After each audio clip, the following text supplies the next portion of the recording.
I'm Jasmine Moradi, and you're listening to the Queens of Tech podcast, a podcast series about workplace role models, where I get the opportunity to ask 60 plus questions to female influencers about their journey into STEM, science, technology, engineering, and mathematics.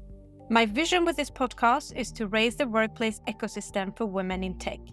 My mission is to bridge the gap between schools and workplaces by highlighting female role models in STEM to encourage more young girls and women to unleash their full potential in these fields to reach top leadership roles. In this episode, I'm very excited to welcome my guest, tech queen Sophia Matveeva, CEO and founder, Tech For Non-Techies. Hi, Sophia. Hello, Jasmine. I'm so excited to be here and to be called a queen. I love it. You are, my dear, and I'm very happy to have you joining us from London, UK today. How are you?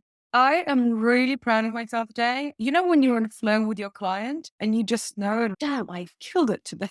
I'm happy you bring in this energy to this podcast. So now let us dive into your journey into STEM. Hope you're ready for the Queens of Tech 60 plus questions. Let's warm up with a few fun facts about you. How would you describe your personality in 3 hashtags? Ambition, glamour, and intelligence. How would you describe your life in 3 sentences? I'm an example of a woman going after what she wants, despite all of the huge challenges thrown in her way, and still trying to look fabulous. What kind of music stimulates and motivates you the most? Depends on my mood. There isn't one. What is your personal motto? That there is freedom in the absence of choice. What is your favorite book? War and Peace by Tolstoy. What is your favorite podcast? Desert Island Disc. Mac or PC? Mac. Say something interesting about you that most people don't know. When I was at business school at Chicago Booth, I ended up being really good at an operations class, which is basically about how you manage the operations in a factory. If you were going to write a book about your life, what would the title be? I would go with wisdom and folly. Sophia means wisdom. If I were to just call it wisdom, that would not be an accurate portrayal of my life. There is definitely some wisdom, but there is a lot of folly. Great start. Now, let us dig deeper. Our childhood has an effect on our adulthood. Our early experiences shape our belief about ourselves, others, and the world. Sophia, I want to discover your childhood. Where did you grow up? I grew up in Moscow, so I lived in Moscow until I was 10, and then I moved to London. What was your dream job as a child? I wanted to be an astronaut and a princess, so it's a sort of astronaut-princess combination. What was your favorite subject in school? History. What was your least favorite subject? Physics, definitely. What is your earliest memory of technology and the arrival of the internet? It was sometime in the 90s. Do you remember when we first got modems at home and they made that noise? We're not going to retrieve the noise, but it felt like the machine was really straining and working really hard. It took ages to upload a web page, and it was so exciting. Which were the 3 first technology gadgets you owned? All to do with music, so very different music players, the MP3 players, and then obviously when the iPod came along, then I had to get one of those. Who was your female role model growing up and why? My mother and my grandmother, they're both very successful women. So they're both educated. My grandmother is an engineer. My mother has a PhD and she's an academic and she's worked for the UN. And they also have family lives. They're well-read, they're cultured. This is really what I aspire to be. How do you think where you grew up and the school you went to and the generation you come from influence your education and career choice? In former Soviet countries, or communist countries rather, because women were given equality of opportunity that a lot of women were working for basically decades, it's quite normal in Russia, in Ukraine, in China, for even like your grandmother's generation to work. So as a child, when I came to London and I went to a school where lots of mothers were not working, it was absolutely surprising to me that some women didn't work or that people were saying my mother's the first woman to work in her family, because to me, it was just something unfathomable. I think that taught me that what you assume to be the truth in your culture might actually be something completely different in a place that's actually not that far away. Now, I'm going to read 2 quotes. First one, how does the universe expect me to choose a career path at 16? I can't even choose what I want for dinner. Second, Abraham Lincoln said, I quote, "The best way to predict your future is to create it." So, Sophia, I want to know the choices behind your career path. What did you study at university? I studied political science. Who and what influenced you to get into your chosen field? It was my mother. So she worked at Chatham House, the United Nations, and at various NGOs. But also growing up in a country that, having had a childhood in Russia, a country that has had so much upheaval and is unfortunately going through a lot of tragedy right now, politics and history is something that you literally can't escape even if you want to. I really wanted to see how is it taught and how is it portrayed for people who are actually not involved in it. So that was one of the key drivers. What professional roles have you had before that led you to start your own company? I worked in financial PR in London, and then I joined a private equity firm. After that, I got my MBA at Chicago Booth. And really, when I graduated from university, the technology sector wasn't really a thing. Like, I graduated in 2005. Facebook was formed in 2004. Most of my friends went into banking or consulting or advertising. It was really when I was doing my MBA that I thought, hang on a second, we're going to make a sudden pivot here, because actually it seems like all the opportunity and the fun is in this industry that actually I hadn't even considered. What does Tech For Non-Techies do, and what is your title? Tech For Non-Techies is an education and executive coaching company that helps smart, non-technical professionals succeed in the digital age. So we teach courses on tech for non-tech professionals, and then we add coaching essentially to help you really apply those concepts so you can lead in the digital age. And I'm the CEO and founder. Why did you start a company, and what are your main responsibilities? This is my second company. So I have now realized that I'm an entrepreneur at heart. I think some people are entrepreneurs at heart, and it is better for the world that I do not seek employment. As the CEO, your main responsibility is basically for people to know about your company. Because if people don't know about your company, they can't decide whether to engage in you. What does a typical workday look like for you? In the mornings, I usually write. So either I write an article, I write my newsletter to my email list, or when I write a podcast episode for the Tech For Non-Techies podcast. And then from 11, I usually take meetings, and then that tends to be a bit more social rather than just heads down. I love the quote, "Choose a job you love and you will never have to work a day in your life." So, Sophia, what do you love about your role? I love working with my smart clients. And that's why we're specific about who we work with, because we're working with people who are already high achievers who basically just want to get some digital skills. Maybe they've got an app idea and they want to launch it, or maybe they want to get a better job at a tech firm. Those people are already self-starters and they're already highly motivated. They're usually pretty highly educated and really smart. So working with people like that is such a delight. What is the best experience you've had in your role so far? It's when one of my clients launched her app on the App Store. Her name's Marilyn Sandro, and she's a dentist for children in Florida. And during the pandemic, she had to consult her patients and their parents via the phone. So she basically was like, okay, hang on, there's got to be an app for that. There wasn't. And so she took my course in technical founders. Literally now, parents are using it for their children. Dentists in the US are now downloading it. And when that happened, I was just like, oh my God, we've actually gone through this journey together. What is the biggest challenge you've encountered so far, and how did you tackle it?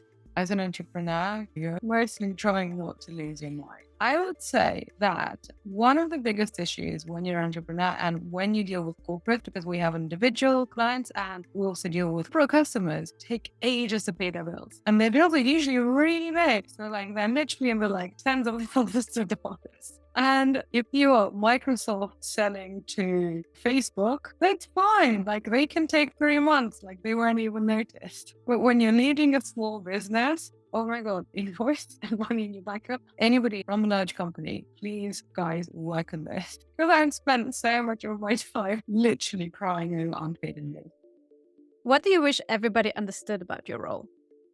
That most of what you have to do, basically consistency. There are some really fun and glamorous bits, speaking on stage and being interviewed for podcasts. But in order to do that, you have to essentially do work that nobody sees every single day. In my case now, lots of people listen to the Tech For Non-Techies podcast. At the beginning, nobody did. But you will never get to the results that you want unless you do the work that nobody sees. Nobody likes doing it, but unfortunately, it is the journey.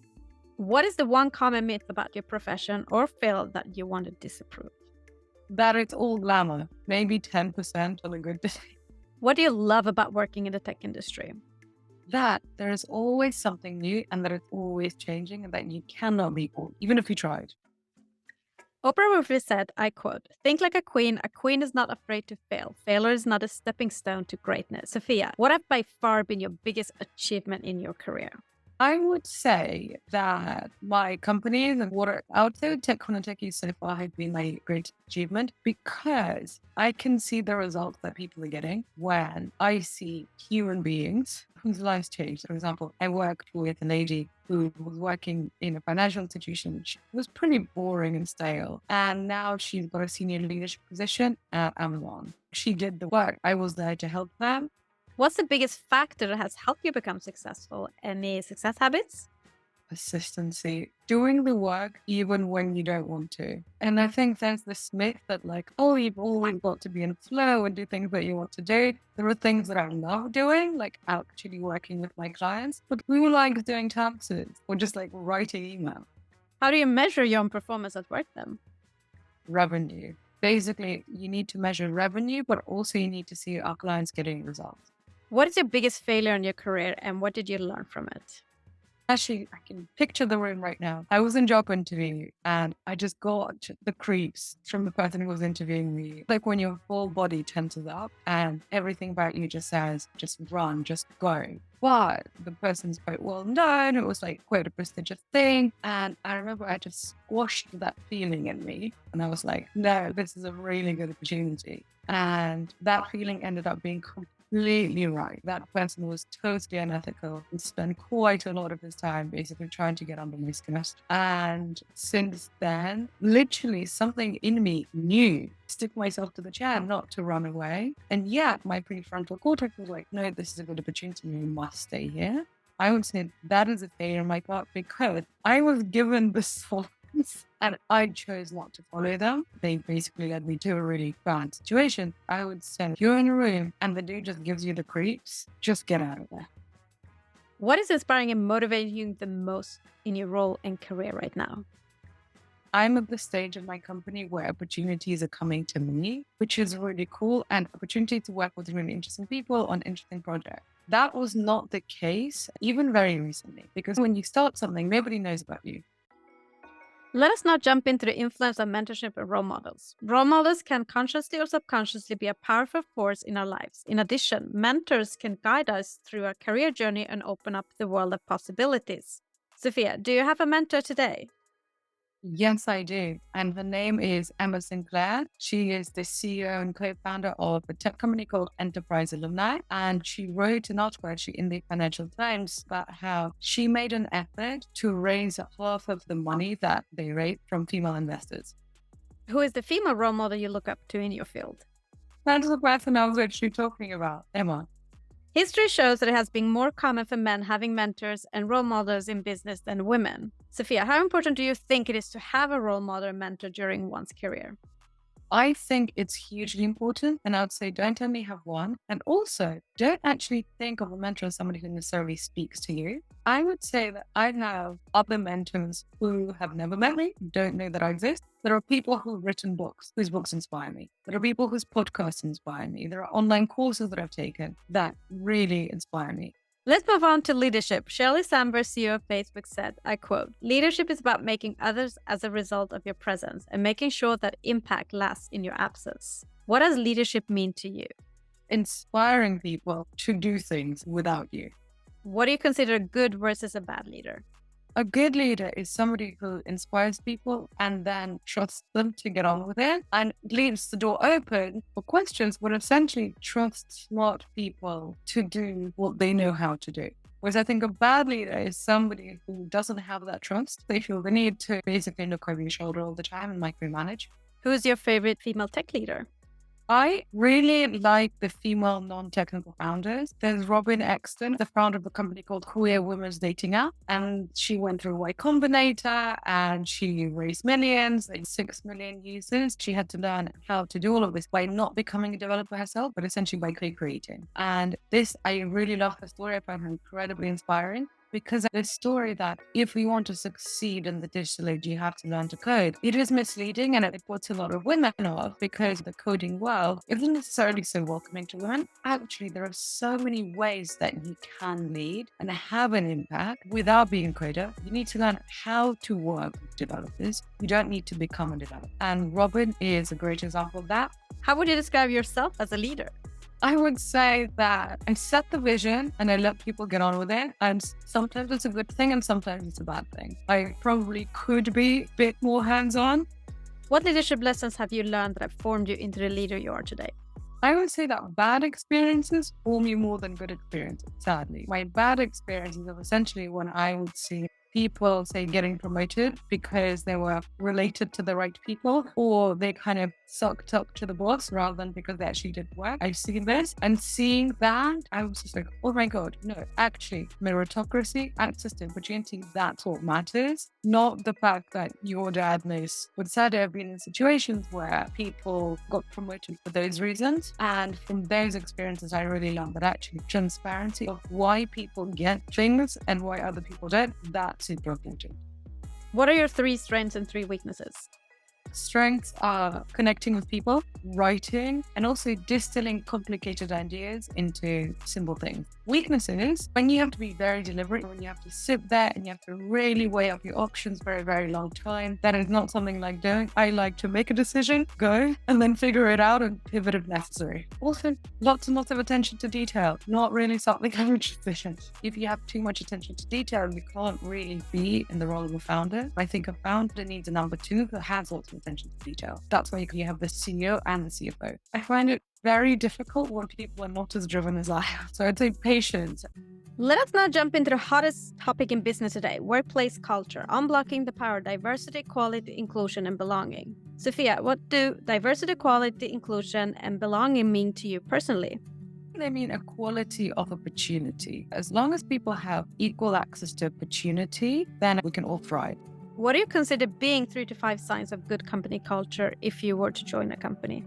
Meritocracy, transparency of why people get promoted, also a diversity of work events. What I mean by that is those cultures where basically everybody has to go and get pissed at the pub. I don't think that's particularly welcoming. I like going to pubs, but maybe I don't want to get drunk with my work. But I've definitely been in situations where that has been expected, and I don't think that's a sign of a good company culture. Whereas I think if there's a plethora of different types of events where you can go, so it's not only one thing, I think that's a sign of a culture that's more aware of the different experiences that people want. As a woman, what has been the most significant barrier in your career and how have you overcome these challenges? There are so many. What I would say is when you walk into the room, you're basically undervalued. And I know that even now with my expertise, literally I have taught a class that I have created at Oxford University. And still, despite that, even when people see my bio ahead of time, I still sometimes find that I have to be like, I know what I'm talking about. Listen, you called me because I'm an expert. So believe me that I'm the expert. Why do you think it's important for more women to join the tech industry, especially as leaders?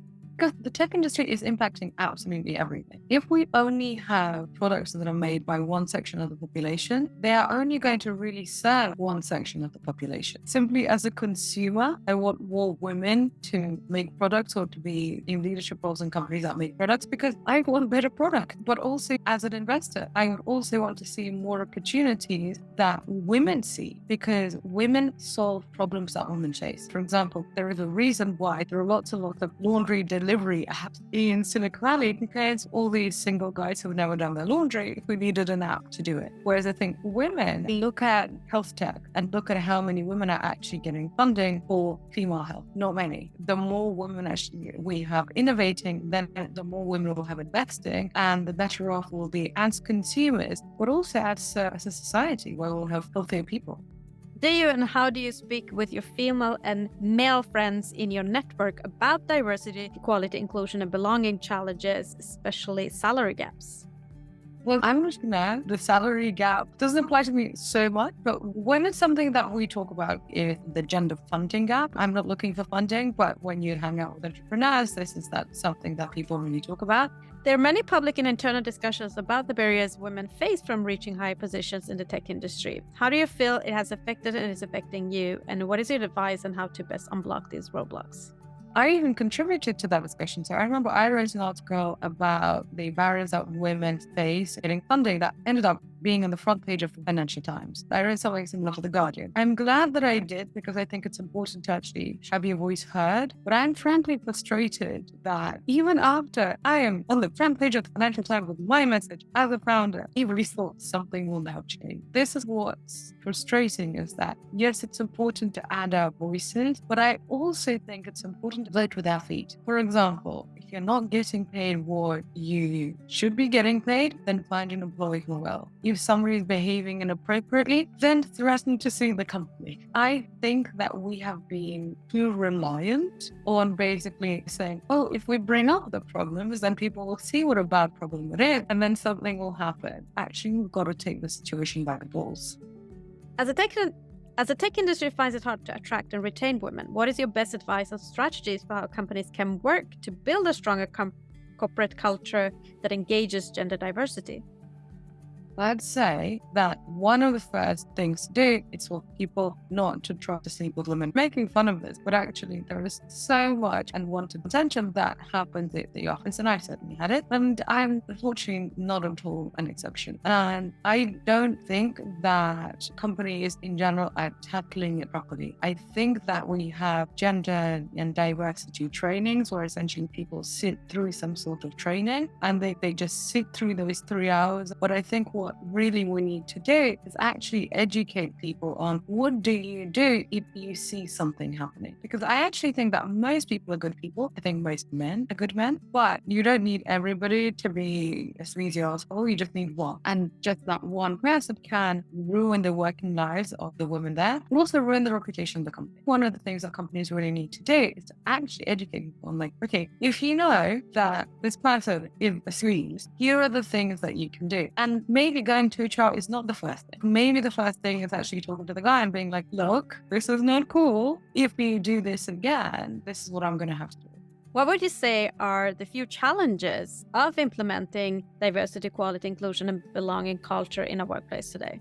I think it's really difficult because HR departments are fighting literally millennia of socialization. I have blind spots. We all have blind spots. And sometimes we say things like, hey, hang on, I didn't even mean that. Okay, now I see how that comes out. And I've heard women say they would automatically go and buy a pink doll for their daughter. And I will think, hang on, is this what I want to do? Should I get her a truck? I don't know. Also, I do think that because these attempts are fairly recent, nobody really knows what works. So I do think it's a difficult problem to solve. But I also think that we should carry on. Why and how do you think companies would benefit from having workplace gender diversity, especially better gender representation at C-level? Because they're basically run better companies. There's so much data that diverse boards make better decisions and have better performing companies. How much do you think the industry has changed regarding this subject since you joined? I would say there's been a lot of talk. Female founders are still getting less than 2% of venture capital funding. That's not good, guys. Looking back on your career, what one thing would you have changed in your working environment to break the bias? I would have actually spoken out more because I remember in my first job, literally having my mom pinched by one of the partners. I wasn't so much shocked, but I didn't say anything. What I'm seeing now is that young women are actually saying, hang on, you did this, don't do that again. Whereas for some reason I protected the reputations of people who pinched my mom at work. Hang on, how does that make sense? I think as women we're socialized to keep the peace and also worry about what will happen to us. And so I really wish that I had actually been like, no, he did it. He's the bad guy. Looking forward, what will you do as a leader to improve the bias for the next generation of women in tech? I think the first thing is actually living a life that deeply inspires women, because I've had some good experiences working for other people, but I've also had some dreadful experiences. And I think these stressful experiences are partially why I decided to start my own company. I really enjoy it and I want to build this into a global business. I want the Tech For Non-Techies podcast to reach millions and millions of people. And I want this message to be heard. And part of that is that I do want women to see that, okay, if one path is not what you expected it to be through no fault of your own, then make your own. Let us move on to another hot topic in business today, which is workplace life balance and mental health. Sophia, you have without a doubt a busy lifestyle. How do you take care of yourself to maintain a good mental health? The Headspace meditation app really helps. For me, 10 minutes a day in the morning, that's one of my religions. Another thing is all the traditional stuff, basically like exercise, go for a walk. It's all the stuff that you're supposed to do. It does actually work. But the most important thing is actually having friends and connecting with people and having these conversations that you can't really have in public. Literally just winding down with a friend. Have you ever experienced burnout?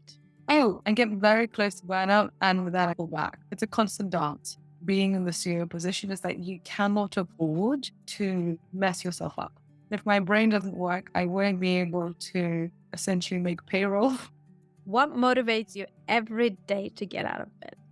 Ambition. I am building a multinational, and just sort of this is what I'm doing. That excites me greatly. What is your advice on how companies can create a more mentally healthy workplace in the new now? That is a very hard question. Manage people's expectations and check in with them. Because I do think that employees need to be realistic, but employees also need to be realistic. Like, it is work. And for example, if you're an employee and you're going to go to work at a startup, you're going to have a more stressful experience, probably, and it's going to be much more turbulent than you are, say, maybe if you joined a company like EY. I think as an employee, you also have to have your own responsibility for what is it that you're looking for. Because if you're looking for a very stable environment, go to a big company where if one job is very stressful, you can actually be moved to something that is a bit more low impact. If you're joining a startup, then actually you've made a choice to be in a very stressful environment. So I would say employers need to be open about this is what it's like here. Make a choice. It's totally fine if it's not for you. Now, let us wrap up with a few words of wisdom and piece of advice for our listeners. Sophia, what is the best piece of advice you've been given that has helped you during setbacks in your role and career? Just keep going. And then, what is the worst advice you've ever been given and how did you tackle that? I'd say the worst advice is to placate bullies. You know, when somebody is just inherently just takes pleasure in bullying you, there's nothing you can do to make them stop apart from basically standing up for yourself. Trying to kind of be nice to wiggle out of it doesn't work. Is there something you wish you would have known or a skill you wish you had when starting out in the tech industry? I wish I would have known that actually you don't need to be a technical person in order to succeed in the tech industry. Because when I started my first tech company, where app development was one of our key points, I really thought that in order to lead a product team, actually you need to learn to code. So I spent a lot of time on coding courses, which I was really bad at and which I hated. Only on the job, like once we developed an app, once we created algorithms, I was like, oh, I can create the logic of the algorithm and then coders can actually turn it into computer code. I didn't realize that actually you can be in a leadership position working with developers. You don't have to be the person who actually writes Python. I wish I'd known that. It would have saved me a lot of time and headache. If you had the ability to go back in time when you were just at the beginning of your career, what advice would you give to your younger self? Don't let the bastards grind you down. What advice would you give to young girls and women wanting and trying to break into STEM fields today? I would say if this is something that really drives you and something that inspires you, go for it. And in every single career, there are setbacks. And in most offices, there's usually some sort of unpleasant person. But it doesn't mean that you have to let them stop you. If this is something that you genuinely want to do, there will inevitably be setback. Do whatever you need to do to kind of lick your wounds if you have to, and then just get back on the horse and keep going. Last but not least, what is next for you in your role and in your company? What are your career aspirations? So what's next for me is scaling the company further and working with more smart people and companies to basically bridge the digital divide and to show more and more people the opportunities that they have as non-technical professionals in the digital age. If people are listening to my podcast and through that, they see that there are more opportunities for them in this digital age than they thought, I want to reach as many people as possible so they can build the careers that they deserve. Amazing. Thank you, Sophia, so much for being a guest on the Queens of Tech podcast. Sharing your journey will, without a doubt, inspire change and reshape company culture for the next generation of women in tech. I hope so. Thank you so much, Jasmine. Thank you for listening. If you have worked in the tech industry a minimum 3 years and would like to share your journey, please nominate yourself or somebody you know to I@jasminemoradi.com. For more podcast episodes and to learn more about the Queens of Tech initiative and to support us, visit queensoftech.com.